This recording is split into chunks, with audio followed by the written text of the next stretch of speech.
Retour dans la grande émission, toujours avec Raphaël Dinelli qui va nous parler de son bateau laboratoire et de la recherche appliquée qu'il mène au sein de l'association, la fondation Océan Vital.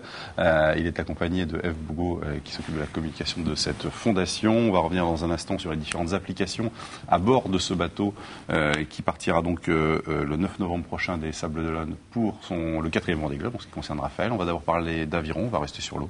Plus petites embarcations, beaucoup plus modestes. Plus petites embarcations, effectivement. Donc là, on va parler de 4 jeunes qui se préparent pour les championnats de France à Vichy, d'aviron, donc début juillet. Donc on a été à la rencontre à Moulins-Papon la semaine dernière.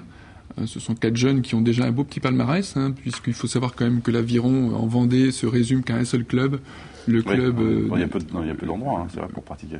Moulins-Papon, il y a un club loisir également sur Chavagnon-Paillé, mais qui fait pas de compétition. Donc l'aviron en Vendée se résume à ce club lyonnais. Donc ils sont déjà pour la plupart d'entre eux vice-champions de France cadets en couple l'an dernier, et donc là ils travaillent d'arrache-pied pour essayer de faire un bon résultat sur ces championnats de France. Ils sont juniors, première année, donc ils ont 16-17 ans. C'est pas toujours évident de concilier études, la plupart passent leur bac cette année, et compétition de bon niveau quand même, puisqu'il faut savoir quand même que l'aviron, il faut s'entraîner pour être à un bon niveau. Donc c'est 5 entraînements par semaine, il faut aligner des kilomètres sur le plan d'eau de Moulins-Papon qui s'y prête pas mal. C'est un site agréable. Et donc là, ils ont fait une quinzaine de kilomètres quand on a été à leur rencontre mercredi dernier. En faisant les 15 kilomètres aussi. On les a suivis, on était en bateau à moteur. On était en bateau à moteur, donc on était moins essoufflés que à la fin du périple. Donc on était à leur rencontre avec...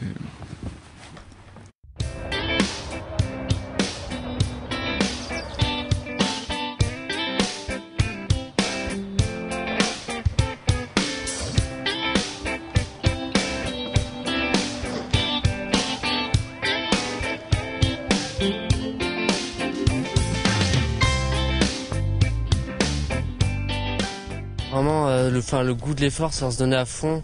C'est à la fois un sport individuel l'hiver, mais l'été c'est plus un sport d'équipe et tout, donc on peut allier les deux. Et c'est vraiment c'est des sensations de glisse et tout. Il n'y a aucun autre sport où c'est comme ça, je trouve. Enfin, j'ai déjà fait d'autres sports, mais à l'aviron, c'est vraiment le seul sport qui me donne ces sensations, quoi.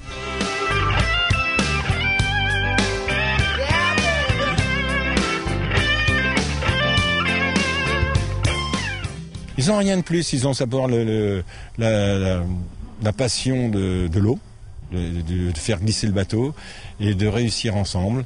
Ils sont 4 dans un bateau et en fait ils sont un seul. Au milieu du bateau, c'est vraiment ceux qui doivent relancer le bateau, mettre toute la puissance dans le bateau.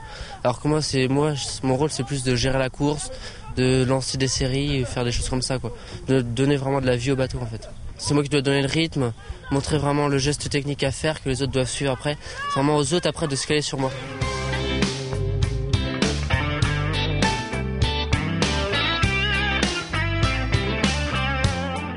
Ils ont travaillé le fond, c'est-à-dire qu'au niveau aviron, il n'y a plus grand-chose à leur apprendre. Ils sont très performants. Maintenant, il y a quelques petits détails de telle manière à ce que le bateau soit très très homogène. Quelques détails. Donc on a travaillé la puissance, la longueur des coups et l'homogénéité. On fait de la vidéo, donc si on n'attaque pas assez vite, il nous dit de monter les mains et puis de pousser tout de suite sur les jambes, c'est technique, quoi. On travaille plutôt la technique plutôt que la force en ce moment pour qu'on se mette bien ensemble dans l'équipage.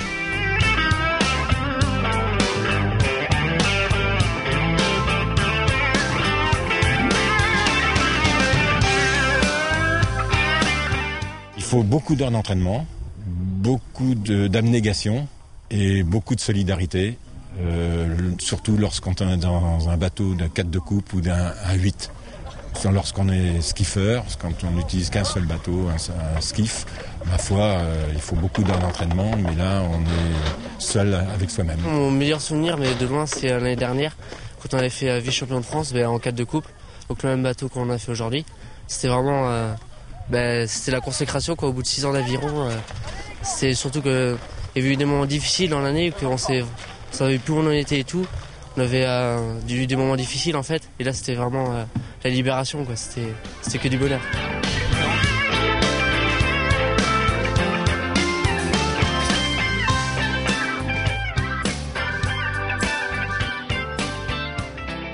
Là, c'est vraiment un sport par équipe. Il ne faut pas qu'il y en ait un qui ne soit pas dans le tempo, sinon ça... Ça peut être un sport par équipe, ça peut être également un sport individuel, ce qu'on appelle skiff, là où ils sont tout seuls en monoplace.